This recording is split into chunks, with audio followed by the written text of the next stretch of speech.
اللہ کے پاک نام سے اپنے آج کے سبق کا آغاز کرتے ہیں۔ سورہ البقرہ ہے، آیت نمبر 113۔ ارشاد باری تعالیٰ ہے، وقالت اليہود لیست النصارى علی شیء وقالت النصارى لیست اليہود علی شیء وهم یتلون الکتاب کذالک قال الذین لا یعلمون مثل قولہم واللہ یحکم بینہم یوم القیامۃ فیما کانوا فیہ یختلفون۔ لفظی ترجمہ ہے، وقالت اور کہا، الیہود یہودیوں نے، لیست النصارى نہیں ہے نصارہ، علی شیء کسی چیز پر یا کسی دین پر، وقالت النصارى اور کہا نصارہ نے، لیست الیہود نہیں ہے یہودی، علی شیء کسی چیز پر یا کسی دین پر، وہم حالانکہ وہ سب، یتلون الکتاب تلاوت کرتے ہیں کتاب کی، کذالک اسی طرح، قالا کہا، الذین ان لوگوں نے جو، لا یعلمون نہیں وہ سب علم رکھتے، مثل قولہم ان جیسی بات کا، فاللہ پس اللہ تعالی، یحکم فیصلہ فرمائے گا، بینہم ان کے درمیان، یوم القیامت قیامت کے دن، فیما جس میں، کانو وہ سب تھے، فیہ اس میں، یختلفون وہ سب اختلاف کرتے۔ با محاورہ ترجمہ ہے، اور یہود نے کہا کہ نصارہ یعنی عیسائی کسی چیز پر نہیں، اور عیسائیوں نے کہا کہ یہودی کسی چیز یعنی کسی دین پر نہیں، حالانکہ وہ سب کتاب پڑھتے ہیں،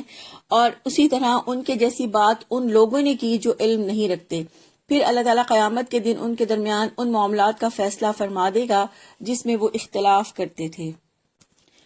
اس آیت سے ہمیں پتہ چلتا ہے کہ اہل کتاب خود پرستی اور ضد میں اس مقام پر پہنچ گئے کہ انہیں اپنے سوا کوئی حق پر نظر نہیں آتا، انہوں نے ایک دوسرے کو بھی گمراہ اور کافر قرار دے دیا۔ اللہ فرماتے ہیں، وقالت الیہود لیست النصارى علی شیء۔ یہودی عیسائیوں کو اس لیے کافر سمجھتے کہ انہوں نے ایک کے بجائے 3 خدا بنا رکھے ہیں، اور یہود نے چونکہ نبیوں اور بزرگوں سے تعلق کو حق پرستی کا معیار بنا لیا تھا، اس لیے صرف وہ خود کو ہی حق پر سمجھتے تھے۔ فرمایا، وقالت النصارى لیست الیہود علی شیء۔ عیسائیوں نے کہا کہ یہود کسی چیز یا کسی دین پر نہیں۔ عیسائیوں نے اپنے اندر یہ خاصیت دیکھی کہ اللہ تعالیٰ نے اپنا اکلوتا بیٹا ان کے پاس بھیجا، اس لیے وہ اپنے آپ کو حق پر سمجھتے تھے، اور یہود کو اس لیے کافر سمجھتے تھے کہ یہود حضرت عیسیٰ علیہ السلام پر ایمان نہیں لائے تھے، حالانکہ تورات میں ان کی بشارت موجود ہے۔ پھر فرمایا، وَهُمْ يَتْلُونَ الْكِتَابَ حالانکہ وہ کتاب پڑھتے ہیں، یعنی اللہ کی کتاب تورات جسے یہودی پڑھتے اور انجیل جسے عیسائی پڑھتے ہیں۔ اس سے مراد یہ ہے کہ اللہ تعالیٰ کی کتاب پڑھنے کے باوجود انہوں نے اپنا عقیدہ درست نہیں کیا، اپنی زندگی درست نہیں کی۔ آج اگر ہم امت مسلمہ کو دیکھیں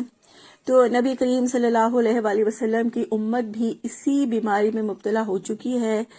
بہت سے فرقے بن چکے ہیں، ہر فرقہ دوسرے کو حقیر، کمتر اور اپنے آپ کو برتر سمجھتا ہے، ہر فرقہ دوسرے کو کافر اور اپنے آپ کو حق پر سمجھتا ہے، حالانکہ قرآن سبھی پڑھتے ہیں۔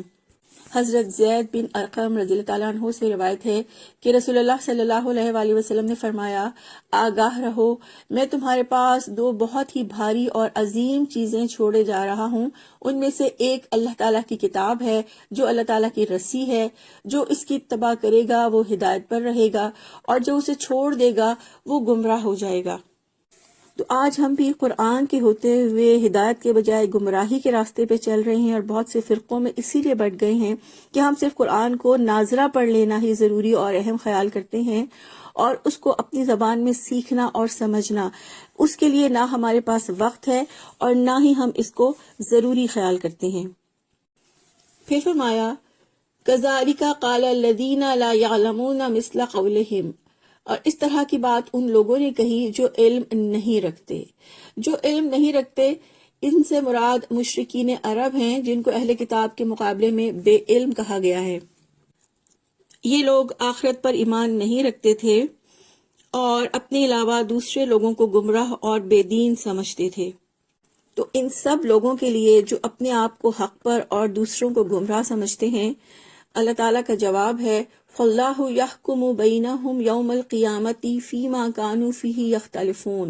پھر اللہ تعالیٰ قیامت کے دن ان کے درمیان ان معاملات کا فیصلہ فرما دے گا جس میں وہ اختلاف کرتے تھے، یعنی اللہ تعالیٰ ہر طرح کے اختلافات کا فیصلہ قیامت کے دن فرمائیں گے۔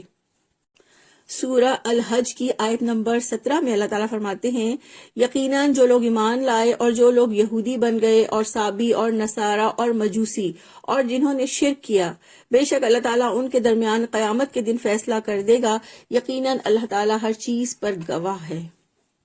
تو سورہ الحج کی یہ آیت بھی اس بات کی دلیل ہے کہ قیامت کے دن ہر طرح کے معاملات اور ہر طرح کے اختلافات کا فیصلہ کیا جائے گا۔ آیت نمبر 114 ہے، وَمَنْ أَظْلَمُ مِمَّنْ مَنَعَ مَسَاجِدَ اللَّهِ أَنْ يَذْكُرَ فِيهَا اسْمُهُ وَسَعَى فِي خَرَابِهَا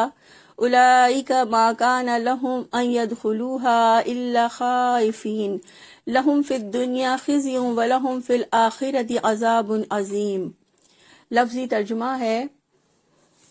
ومن اور کون، ازلم بڑا ظالم ہے، ممن منع اس سے جو روکے، مساجد اللہ اللہ کی مسجدوں سے، ان یہ کہ یذکرا ذکر کیا جائے، فیہا اس میں، اسمہ اس کا نام، وسعا اور وہ کوشش کرے، فی خرابیہا ان کو ویران کرنے میں، اولئک یہی لوگ ہیں، ما کان لہم نہیں ہے ان کے لیے، ان یہ کہ یدخلوہا وہ سب داخل ہوں ان میں،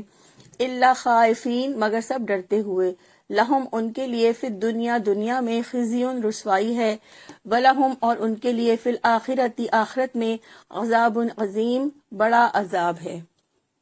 با محاورہ ترجمہ ہے، اور اس سے بڑا ظالم اور کون ہے جس نے اللہ تعالیٰ کی مسجدوں سے روکا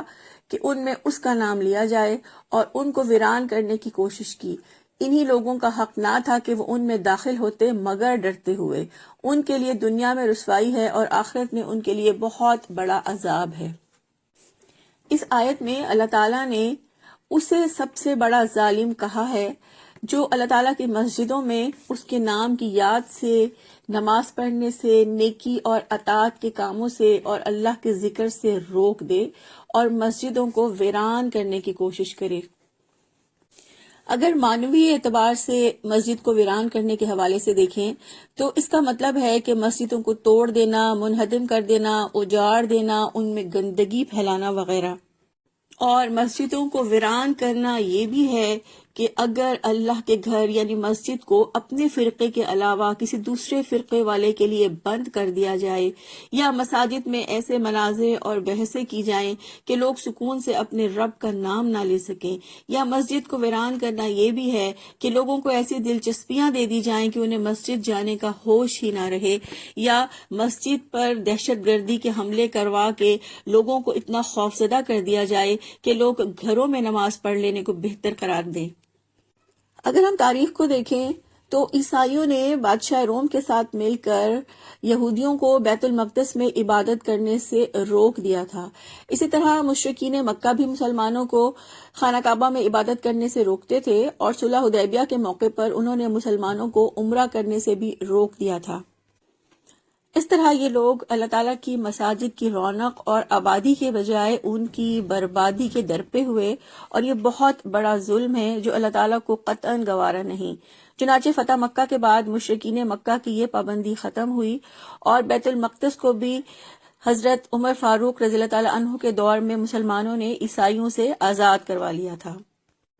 پھر فرمایا، اولئک ما کان لہم ان یدخلوہا الا خائفین، انہی لوگوں کا حق نہ تھا کہ وہ ان میں داخل ہوتے مگر ڈرتے ہوئے، یعنی جو اللہ کی عبادت گاہوں کو ویران کرنا چاہتے ہیں، اللہ تعالیٰ فرماتے ہیں کہ انہیں اللہ کا خوف اور اللہ کی عظمت کے احساس سے دب کے رہنا چاہیے، اور اگر وہ مساجد میں اور عبادت گاہوں میں آئیں تو اللہ سے ڈرتے ہوئے آنا چاہیے۔ اور ایسے لوگوں کا انجام بتاتے ہوئے اللہ تعالیٰ نے فرمایا، لہم فی الدنیا خزی ولہم فی الآخرۃ عذاب عظیم، ان کے لیے دنیا میں رسوائی ہے اور آخرت میں ان کے لیے بہت بڑا عذاب ہے۔ یعنی جو لوگ مساجد کی ویرانی چاہتے ہیں ان کے بارے میں رب کا فیصلہ ہے کہ ان کے لیے دنیا میں رسوائی ہے، ذلت ہے، اور آخرت میں ان کے لیے بہت بھاری سزا ہے۔